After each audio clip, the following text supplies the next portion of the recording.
My name is Emily Carter. I'm 32 years old, a veterinary technician in Austin, Texas. And for 10 long years, every decision I made was about one thing: saving up enough to finally buy a place of my own. But I never imagined the day would come when I'd pull into my driveway after a brutal late shift and see my dad, my brother, and a locksmith on my porch, laughing and changing the locks to my porch, laughing and changing the locks to my porch. Laughing, changing the locks to my porch like I was just some intruder. And the reason? Because my golden brother and his kids, who'd never worked a day for anything, supposedly needed more space to thrive. In that moment, everything I thought I understood about family and loyalty shattered. If you've ever been treated like you're disposable in your own family, or felt the sting of being expected to give up everything you've worked for just to keep the peace, I want to hear your story. Drop a comment, like, and subscribe. Let's talk about the things no one else will. Growing up, I always knew my family didn't operate like the warm, tight-knit groups you see on TV.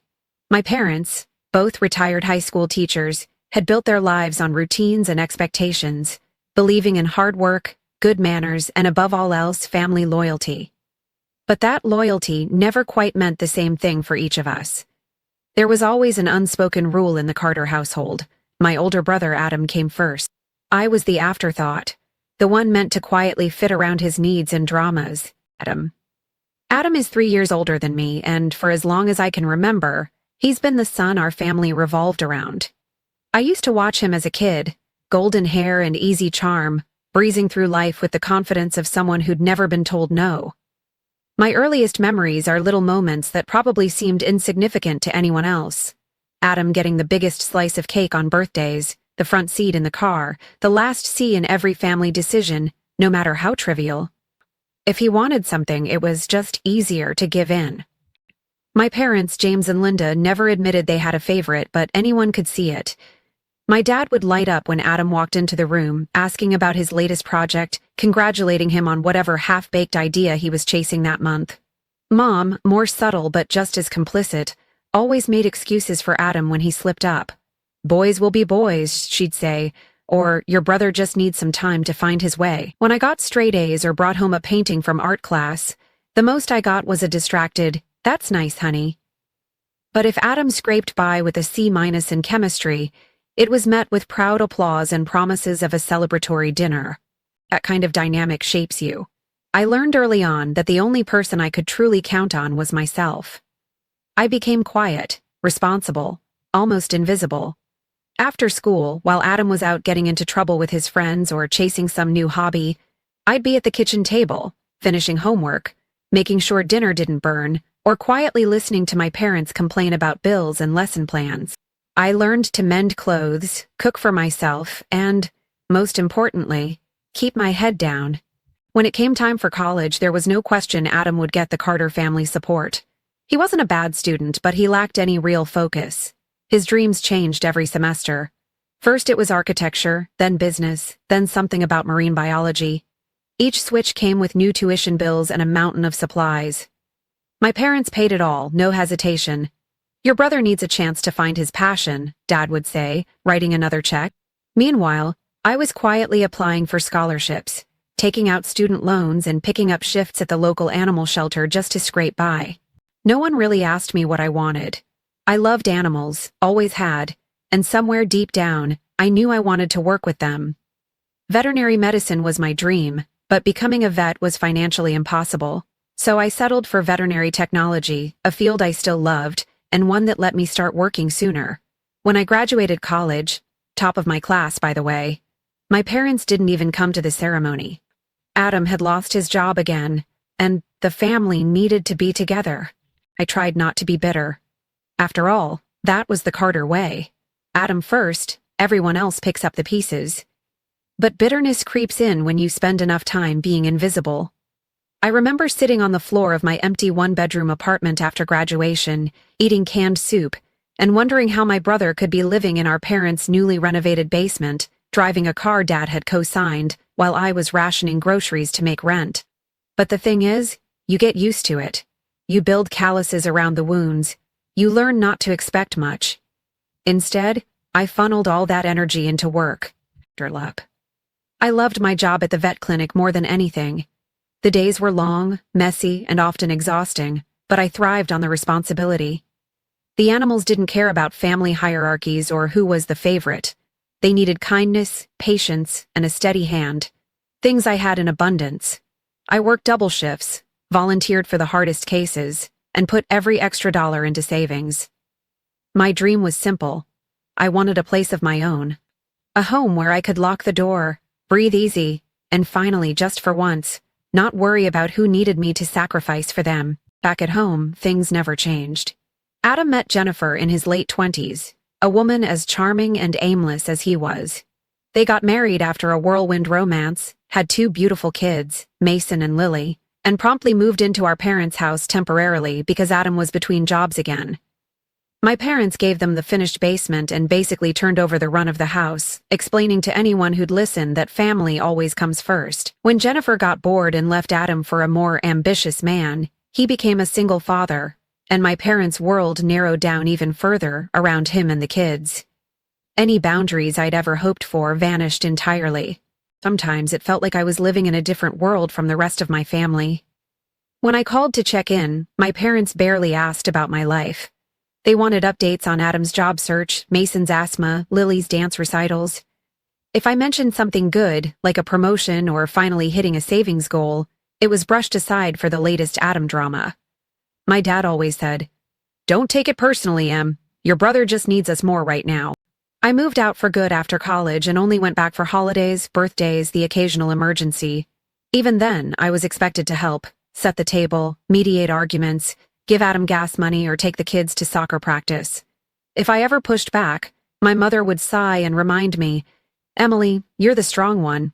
You can handle things Adam can't." I hated that phrase, hated the burden it placed on me. It was during those years of forced independence that I learned to trust my own voice. I started saying no more often, though it never came easy. I found a small group of friends at the clinic who became my real support system, and I poured myself into every overtime shift, determined to finally break the cycle. My goal was always the same: save enough for a down payment, find a fixer-upper somewhere quiet, and build a sanctuary that no one could take away from me. The search took longer than I'd hoped. Housing prices in Austin are ridiculous, and every year something seemed to come up. My car broke down twice in one winter. I had a health scare that wiped out most of my emergency fund. And yet, I kept going, scraping together whatever I could, budgeting down to the last cent. The dream never faded, even as the world around me spun further into Adam's chaos. When I finally got the call that my offer had been accepted on a small, slightly run-down house on the outskirts of town, I felt a mix of disbelief and pride so sharp it almost hurt. I signed the papers, got the keys, and sat on the floor of my new living room, crying tears of relief. It wasn't big, it wasn't flashy, but it was mine, earned through every late-night shift, every missed vacation, every moment of loneliness. My parents didn't come to see the house. Adam was busy with job interviews and his kids, and my mom worried that the drive was too far. Still, I invited them, sent pictures, tried to share my excitement. All I got back was a short text from Dad. "We're proud of you, Em. Maybe you can have us over for dinner when things calm down here." I should have known even that lukewarm attention was temporary. It's funny, looking back, how a family can make you feel both invisible and responsible for everyone's happiness at the same time. For so many years, I bent over backward to keep the peace, believing someday they'd see me, truly see me, as more than just the reliable daughter. But as I sat in my own kitchen, surrounded by boxes, finally settled in, I didn't need anyone's approval anymore. I just wanted to live my life on my terms. Of course, that sense of peace didn't last long. When you grow up as the backup plan, as the one everyone expects to compromise, the next crisis is always lurking just around the corner, ready to remind you exactly where you stand. If there's one thing I've learned about family, it's that favoritism isn't always loud. Sometimes it seeps quietly into the foundation, shaping every interaction and expectation until it feels normal, at least for the people on top. For me, favoritism was never about one big obvious moment. It was 1,000 tiny slights, the daily undercurrent of always being the one expected to give way so Adam could shine. Even as adult, that dynamic never faded. If anything, it got worse as the stakes grew higher. After I bought my house, I expected a few months of peace. I was used to being left alone, outside of holidays and family emergencies, so I figured the quiet would last. Instead, the calls and texts from my parents started to pick up again, always with a familiar undertone. My dad would call late at night, voice heavy with worry about Adam's job search, how hard it was for a single father these days, how expensive kids were. Mom would sigh about how tired Adam seemed, how he and the kids really needed more space, how hard it was to see her little boy struggling. At first, I did what I'd always done. I listened, reassured them, offered what help I could, babysitting here and there, groceries dropped off when Adam's fridge was empty. I never once asked for anything in return. The gratitude I received was fleeting, almost perfunctory. "Thanks, Em, you're a lifesaver," Adam would say, but it was always followed by a new request a week later. If I couldn't help, my parents would drop pointed comments about being family, about how it was everyone's job to keep the ship afloat. The expectations only grew from there. Adam's latest business venture, a home repair startup, lasted 4 months and left him thousands in debt. Dad called it bad luck. Mom called it a learning experience. I called it another excuse. Each time Adam failed, my parents acted as if he'd just hit a minor bump in the road, never holding him accountable. "He's just figuring things out," they'd insist, even as he edged closer to 40 with little to show for all the years and money invested in him. Meanwhile, the scrutiny of my own choices sharpened. My decision to buy a modest home rather than rent or live with a roommate was described as selfish by Dad when I wouldn't let Adam stay the night. "It's not like you have a family to take care of," he said once, when I refused to give Adam my spare key so he could crash there for a while. Mom would call, voice trembling with manufactured concern, suggesting maybe it was time to help out a little more. When I pushed back, reminding her of all I'd already done, she'd switch tactics, guilt-tripping me about how hard things had been for Adam since his divorce. I tried to draw boundaries. Really tried. But boundaries were never something my parents respected, at least not when it came to their golden child. When Adam asked me for a small loan to cover his latest car repairs, I told him gently but firmly that I couldn't. The next day, Mom called to ask why I was being so hard on him. "He's your brother, Emily. He'd do the same for you." Except he never had. The hardest part wasn't even the constant demands. It was how invisible my own needs and struggles became in the shadow of Adam's endless chaos. If I got sick or had a bad day at work, the response was always lukewarm or simply brushed aside so the conversation could return to Adam's next big idea or the latest problem with Mason's asthma. Once, after a 12-hour shift and a fender bender on my way home, I called my mom just to hear a sympathetic voice. She answered, listened for maybe 2 minutes, then sighed. "Well, at least you have your health." Poor Adam. He's so overwhelmed with the kids lately. Resentment crept in, ugly and persistent. I tried to bury it, to remind myself that family is supposed to help one another, that maybe I was just being oversensitive. But then came the moments that left no room for interpretation, like the time Adam threw a birthday party for Lily at my house without asking, sending a group text inviting our entire extended family before I even knew about it. My parents acted like it was only natural for him to use my space. When I protested, Dad accused me of making everything difficult. It became clear that, in my family's eyes, everything I earned, my home, my time, even my peace, was community property, to be distributed according to Adam's needs. No one asked me if I wanted to spend every weekend babysitting, or if I minded being the emergency contact for his kids' school.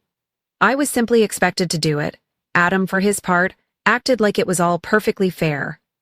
"It takes a village, Em," he'd say, never acknowledging the elaborately entangled webs.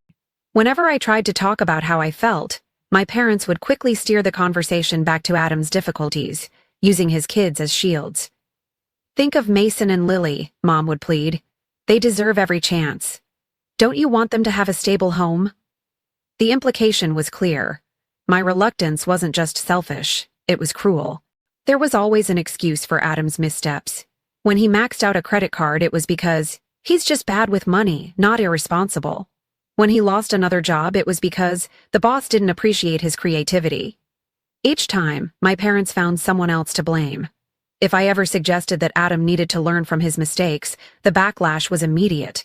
"That's not very supportive, Emily," Dad would scold. "Family doesn't turn their back." The worst part was the growing sense that I didn't belong in my own story. At work, I was respected, relied upon, even loved by the animals I cared for and the people I worked with.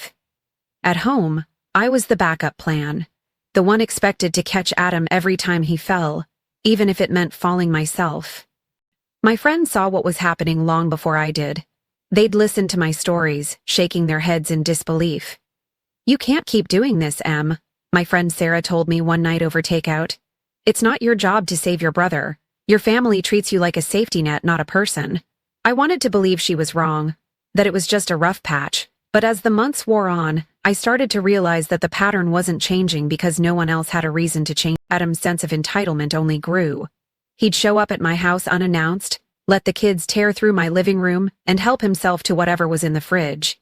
He'd leave dirty dishes in the sink, wrappers on the coffee table, and occasionally borrow small things. Mom and Dad always took his side.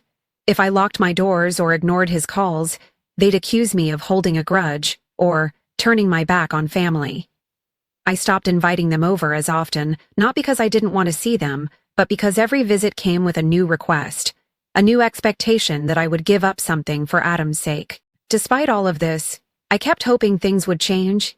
Maybe if Adam landed a good job, or if Mom and Dad finally saw how unfair they were being, things would even out. But deep down, I knew better. The Carter family's ship had always sailed in one direction, and no amount of paddling on my part was going to change its course. It was during this time that I started to feel a shift inside myself. I wasn't angry, not exactly. I was tired of being expected to carry a burden that wasn't mine, tired of feeling invisible, tired of never being allowed to want something just for myself.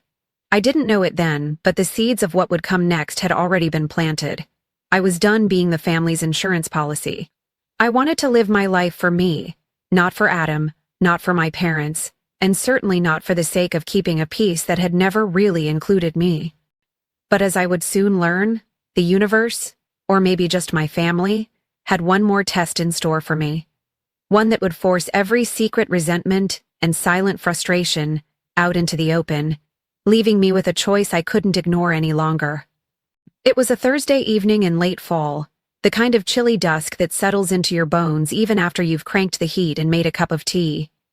I'd just gotten home from a 12-hour shift at the animal hospital, mud streaked across my scrubs and the faint, stubborn scent of antiseptic still clinging to my hair.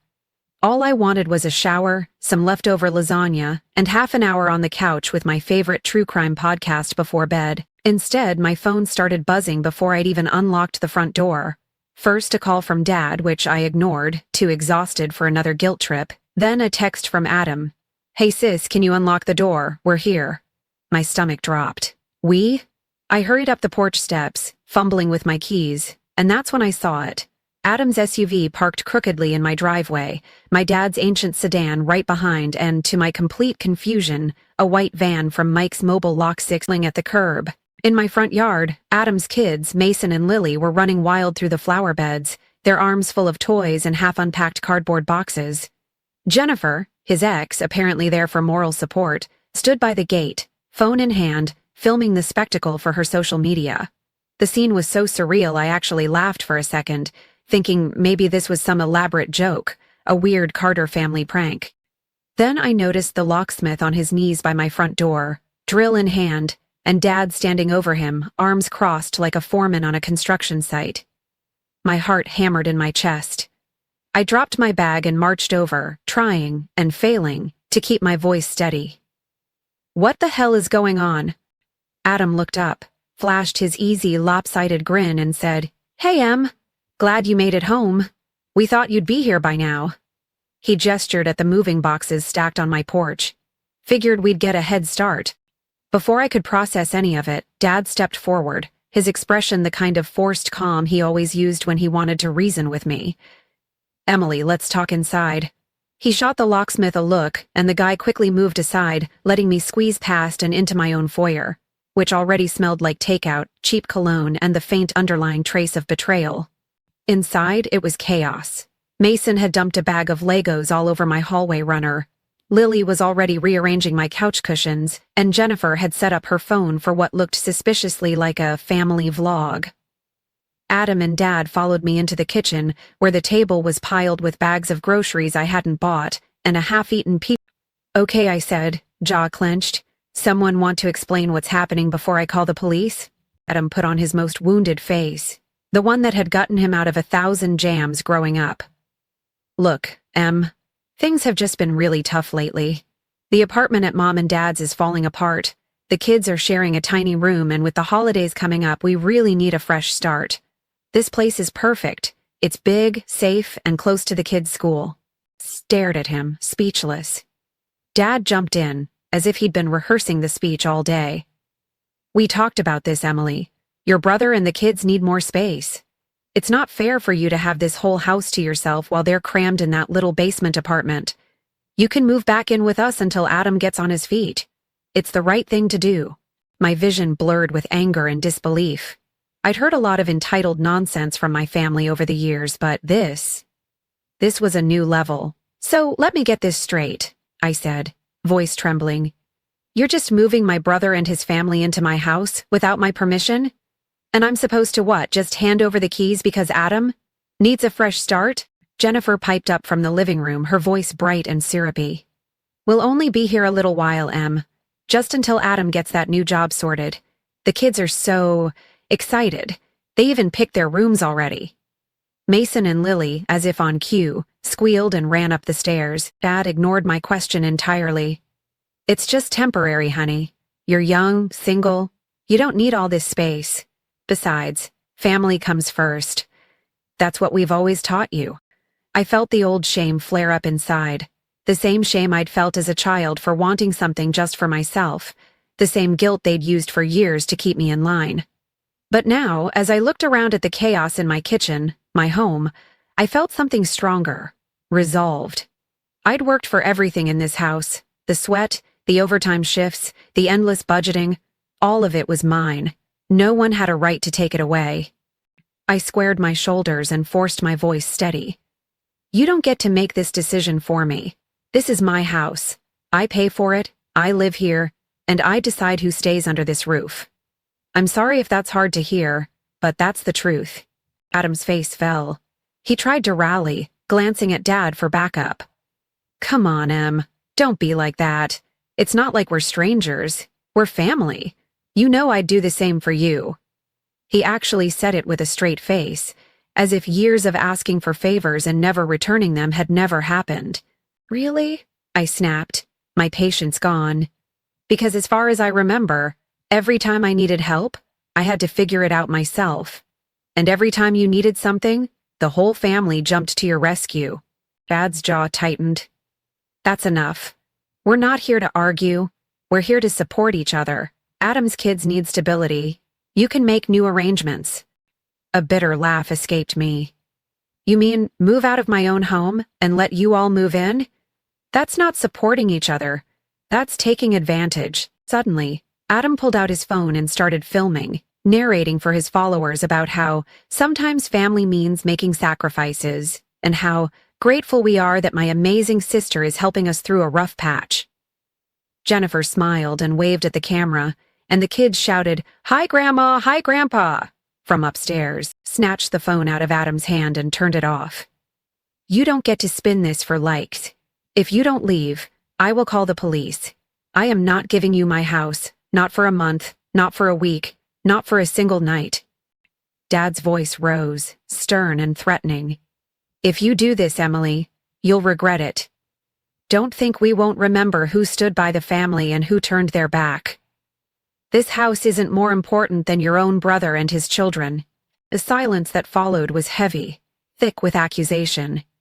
Adam's kids ran down the stairs, Mason clutching a model airplane, Lily dragging my throw blanket behind her. The sight of them, innocent, oblivious, caught in the middle, made my chest ache. But I couldn't let their presence soften me. I walked to the front door, opened it wide, and gestured for everyone to leave. I'm serious. Get out. Take your things and go back to Mom and Dad's. I'm done being the backup plan. Dad stared at me, a mix of anger and disbelief on his face, while Adam looked almost wounded, as if he truly couldn't comprehend why I wasn't giving in. Jennifer grabbed her bag, muttering about how some people just don't get family. One by one, they shuffled out. The locksmith lashed, glancing at me apologetically as he packed up his tools. I locked the door behind them and slid to the floor, heart pounding, tears stinging my eyes. The house was a mess, but it was mine. And for the first time, I understood that keeping it meant drawing a line I wasn't willing to erase, no matter how much guilt or pressure they tried to use against me. Of course, I knew this wasn't the end.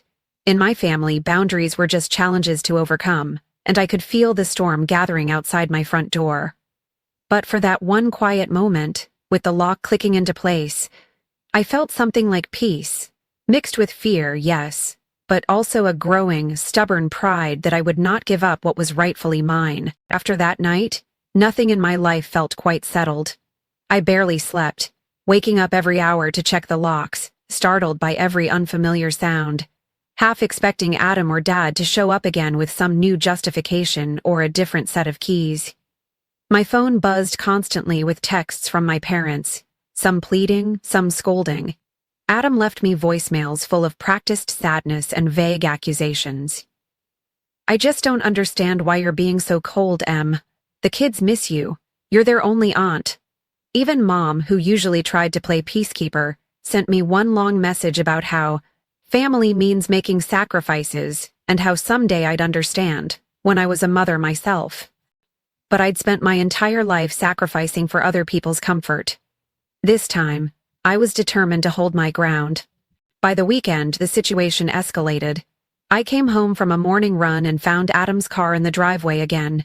As I walked up, heart pounding, he appeared on the porch, phone in hand, with Dad standing behind him, arms folded, face set in that familiar mask of disappointment. Mason and Lily were there too, playing quietly with sidewalk chalk, their faces pinched and watchful. Adam started filming as soon as he saw me. "Just want to document everything," he said, tone full of performative sadness. Sometimes, people forget what family is supposed to mean. My patience snapped. I unlocked the front door, letting them trail me inside, but this time, I didn't back down or let the conversation be steered by guilt or Adam's narrative. I stood my ground in my own kitchen while my brother set up his phone to record the truth for whoever cared to watch on social media. "You want to talk about family?" I asked, keeping my voice as steady as I could.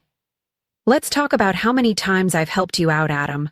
Let's talk about how many jobs you've walked away from, how many businesses Dad has funded, how many times I've babysat your kids, paid your bills, loaned you my car while you gave nothing back except another excuse." Adam's eyes widened, and for the first time, I saw a flicker of real anger beneath his rehearsed hurt. Dad tried to interject, but I cut him off. "No, Dad, you need to hear this too. You always say family comes first, but it's always meant Adam comes first. You gave him money for a house, and when he lost it, you bailed him out. You co-signed every loan, paid every late bill, turned every one of his mistakes into someone else's problem. You never asked him to take responsibility, but when I bought my own home, with my own money, suddenly it's community property? I owe it to Adam's kids to move out and let them have it? How is that fair?" Dad's face flushed, his jaw clenched. "You're twisting things, Emily. Your brother has had a harder time than you. He's raising kids on his own. Because Jennifer left when she realized she was parenting 3 children, not 2, I shot back. And I'm tired of being punished for being the reliable one. I love Mason and Lily, but I am not their mother.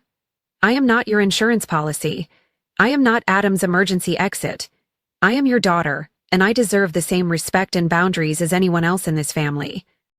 Adam bristled, muttering something under his breath about selfishness. But I pressed on, voice rising. "Do you want to film this for your followers, Adam? Then let them see the truth. I have every document for this house. My pay stubs, my loan agreements, the title deed in my name, the receipts for every repair. You want to talk about sacrifices? I spent 10 years saving every extra dollar, working double shifts, fixing this place up with my own 2 hands, while you lived in Dad's basement and played on. I pulled out a folder I'd prepared, call it paranoia, or maybe just self-preservation, containing copies of every legal paper tied to the house. I laid them out on the kitchen table, letting the camera see every detail. You don't get to rewrite this story. You don't get to cast me as the villain for protecting what I've earned. You don't get to take the last thing I built for myself and claim it's just for the good of the family." For a moment, the only sounds were the kids giggling faintly in the next room, and the hum of Adam's phone as it streamed my words live. Then Adam turned the camera on himself, adopting a look of deep injury. "I never asked you for everything, Em. I just needed help. You're making it sound like I'm some monster." "You're not a monster," I said, my voice softer but firm. "You're my brother. But you're also an adult, and it's time you start acting like one. I'm not moving out. You're not moving in. And if you try to force your way into my life or my home again, I'll do whatever it takes, legally and publicly, to defend my—" Dad looked at me, eyes hard. "If you walk away from this, don't expect us to be there for you. We have to protect Adam and the children." I laughed, a sharp, wounded sound. "When were you ever there for me, Dad? When I was sick and alone in college and couldn't afford medicine?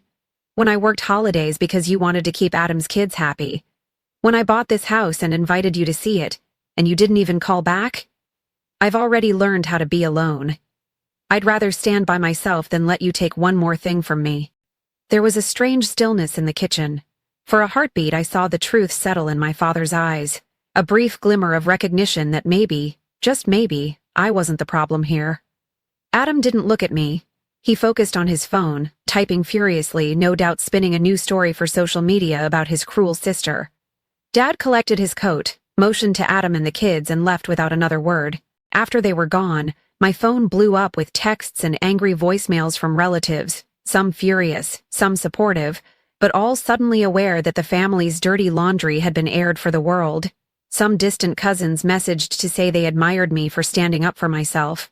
Others called me heartless, but for the first time, I didn't care. I felt an aching relief, a release, as if I'd just dropped a load I'd carried for decades. The truth was out. The story could no longer be rewritten without my voice in it. That night, I changed every lock on my doors, put the folder of documents in a safe, and sat at the kitchen table, staring at the silence. It wasn't just about the house anymore. It was about reclaiming my own story, refusing to be erased or recast as the villain because I finally dared to draw a line. The next chapter would be mine to write. You never think you'll have to defend your right to your own home from your own flesh and blood. But by the next week, I realized my family's boundary issues were about to spiral into something far bigger and far uglier than just bruised feelings and social media drama. It started with a letter wedged into my mailbox on a Tuesday morning between junk flyers and a coupon for the pet store. The envelope was heavy, the handwriting formal. Inside, a legal notice. Notice of intent to establish residence and claim custodial priority for minor children, it read. Signed by Adam and, unbelievably, Dad as co-guardian and family advocate. They were actually trying to use the family court system, claiming Adam's kids deserved my house as a primary home environment for their welter. My first reaction was disbelief. My second was a cold, shaking anger that nearly made me drop the paper. That same afternoon, Adam posted a long, self-pitying essay to his social media, tagging family and friends, describing how his sister was keeping his children homeless and blocking access to their birthright. People started to comment, sharing horror stories about greedy siblings and heartless family members. Some messages in my inbox were outright cruel. One aunt asked how I could live with myself knowing I was breaking up a family. My phone rang every hour with numbers I barely recognized. My mom left voicemails pleading with me to just let this go before it gets worse. But I knew exactly what was happening. Adam and Dad were trying to shame me into submission, and when emotional pressure failed, they'd weaponize the law. It was a Carter family classic: if you couldn't win through guilt, win by force. I spent that night hunched over my laptop, searching tenant laws, homeownership statutes, and every relevant local code I could find. The next morning, I met with a lawyer, a no-nonsense woman named Monica, who listened to my story without flinching, only nodding as I detailed every temporary stay, every manipulation, every paper trail I'd kept since closing on the house. "You did the right thing documenting everything," Monica said. "This isn't about family anymore. This is about protecting your rights. You're not alone in this, Emily." For the next few days, I lived in a strange twilight, half in the real world, half in a world of legalese and notarized documents. Monica filed a formal response to the court, citing my deed, mortgage records, utility bills, and years of tax returns as proof of ownership. She sent a cease and desist letter to Adam and Dad, warning them that any attempt to forcibly enter or change the locks again would result in criminal trespass charges. She advised me to get a security camera system, and by the following Friday, I had 2 cameras covering every entrance, one visible, one hidden. But my family didn't back off. That weekend, I came home from work to see Adam's car parked out front again. This time, he was in the company of a man in a cheap suit and an overconfident smile. A family advocate from some mediation agency Adam had hired, probably with Dad's money. They knocked at my door, waving folders and pamphlets. I answered, camera rolling, and told them flatly that my lawyer would handle any communications from now on. Adam tried to look wounded, asking if the kids could at least say goodbye to the house. The advocate gave me a rehearsed speech about the best interests of the children. I didn't budge. The best interest for everyone is respecting legal boundaries, I said, and shut the door in their faces.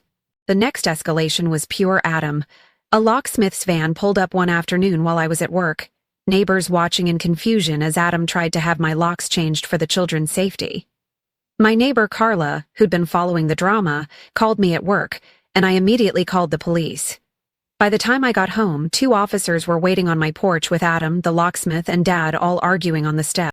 The police listened to everyone's story, then looked at the deed in my name and Monica's neatly prepared documentation. "This is a civil matter," one officer said, "but you can't change locks on someone else's property. Sir, you'll need to leave." Adam protested, his voice trembling with real frustration now. "But it's my family's house." The officer shrugged. "Not according to the county." Adam stormed off, Dad in tow, as the locksmith hastily apologized and left. But the confrontation had rattled me. That night, Monica called to say that Adam had tried to file an emergency order, claiming I was harassing his children and putting them in emotional distress. She was almost amused at how clumsy the paperwork was, but warned me that family courts can be unpredictable. "Keep your head down, keep everything documented, don't engage unless you have to." Storm online only worsened. Adam's homeless dad saga went semi-viral, shared by some parenting group on Facebook, and for days I received hateful DMs and even a few thinly veiled threats.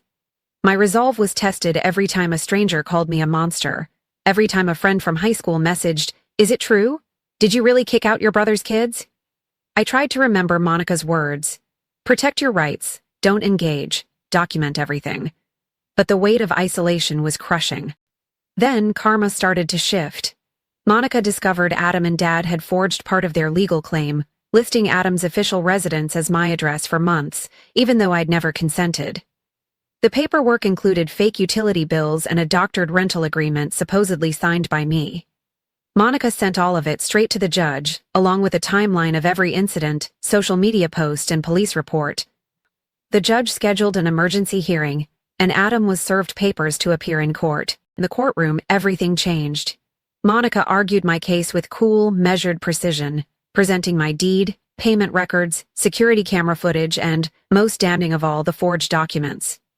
The judge's face darkened as he read the evidence.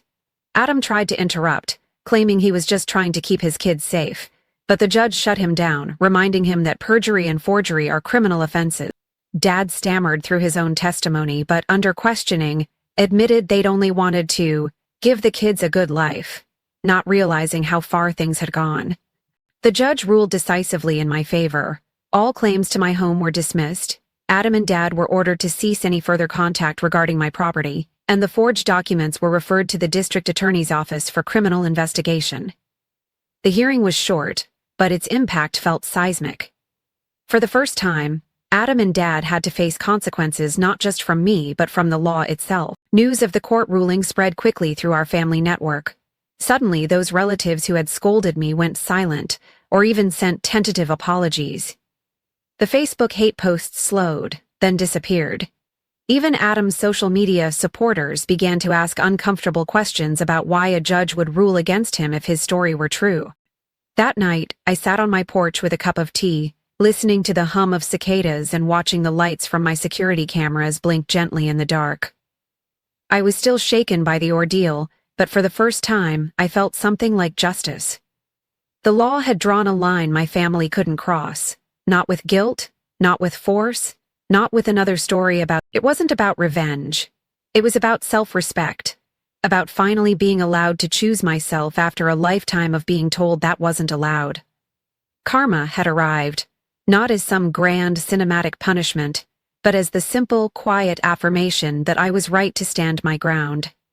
My home was mine, my story was mine, and for once the world, family, court, and community was forced to see it too. After the court's decision, the world seemed to slow down at last, as if someone had turned down the constant static that had filled my life for so long. The air in my house felt different, lighter, less haunted by tension. For the first time in years, I could walk through my own front door without wondering what drama or accusation might be waiting for me on the other side. I began to realize how much of myself had been spent just bracing for impact. The first week after the verdict, I barely slept. Not out of anxiety, but relief. There was no barrage of frantic phone calls or endless strings of texts from my father or Adam. The silence wasn't lonely. In fact, it felt restorative. I could finally hear myself think. I took long walks around the neighborhood, sometimes with no destination at all, just to savor the freedom of moving through my own life on my own terms. When I came home, the house was mine. Truly, quietly, beautifully mine. There were still reminders of the chaos. A box of Mason's toys under the stairs. A faint scuff on the hallway wall from where Adam had lugged in his emergency suitcases. I cleaned up what I could, but I didn't rush to erase every trace. Those marks were proof that I'd survived, that I'd drawn a line and kept it. Each act of cleaning or rearranging became a way of reclaiming my space and my story. With the ordeal behind me, I started to look forward again. I painted the kitchen a cheerful blue, planted a tiny herb garden in the window, and hung up photos I'd never displayed before. Pictures of me with friends from work, moments of laughter and triumph that had nothing to do with my family's approval. I hosted a dinner for a few close friends, filling the house with real joy for the first time in years. No one criticized my recipes or took over my living room. It felt like a celebration, not just of the end of a battle, but of everything I'd quietly achieved on my own. My relationship with my parents and Adam didn't disappear overnight.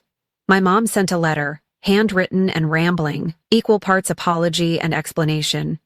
She claimed she hadn't understood how bad things had gotten, that she'd only wanted to keep the family together.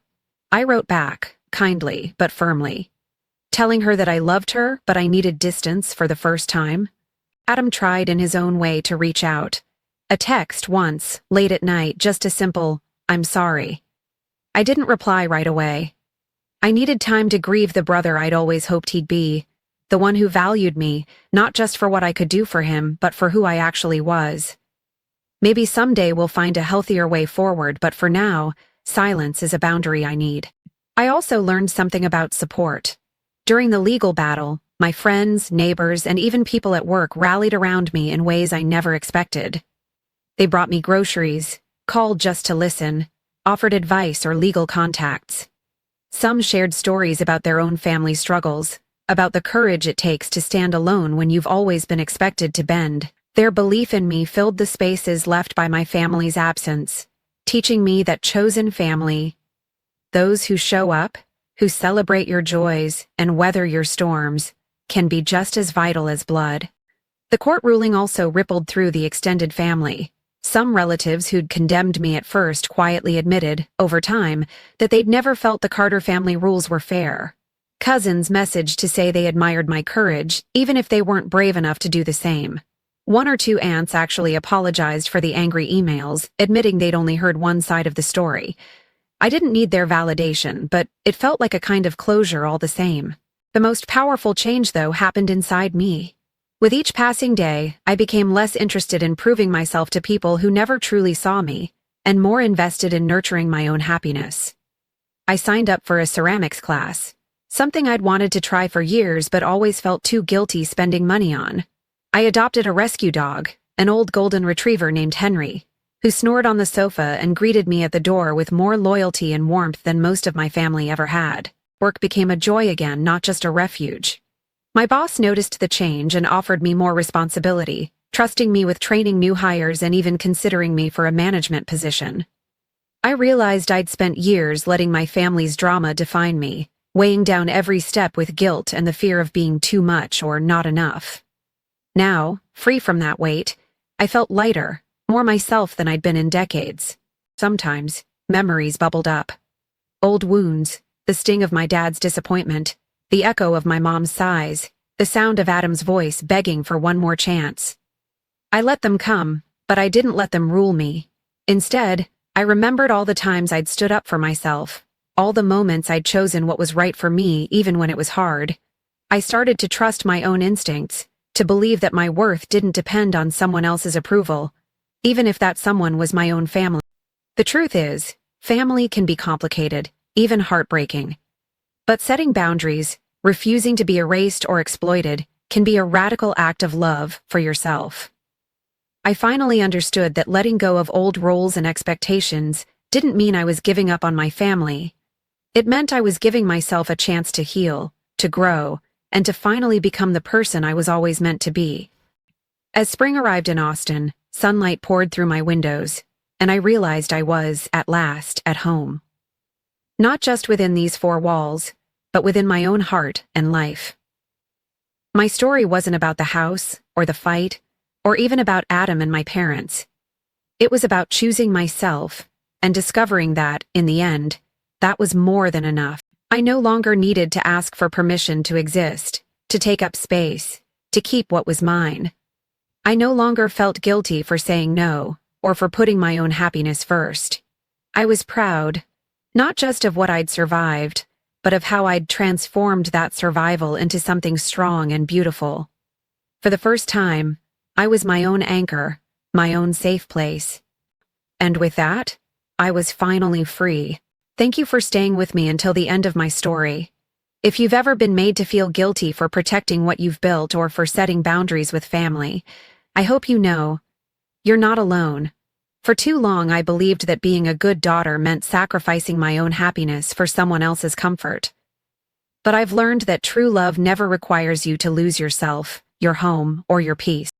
If you're the one who always picks up the pieces, remember, you deserve respect, and you have the right to say no. Standing up for yourself isn't selfish, it's necessary. The pain of being misunderstood by family will pass, but the pride you feel for choosing yourself will last. If my story resonated with you, or you have your own experience to share, please drop a comment below. I'd love to hear from you. And if you want to support more honest stories like this, please like, share, and subscribe. Remember, your worth isn't defined by how much you give up, but by how bravely you honor yourself.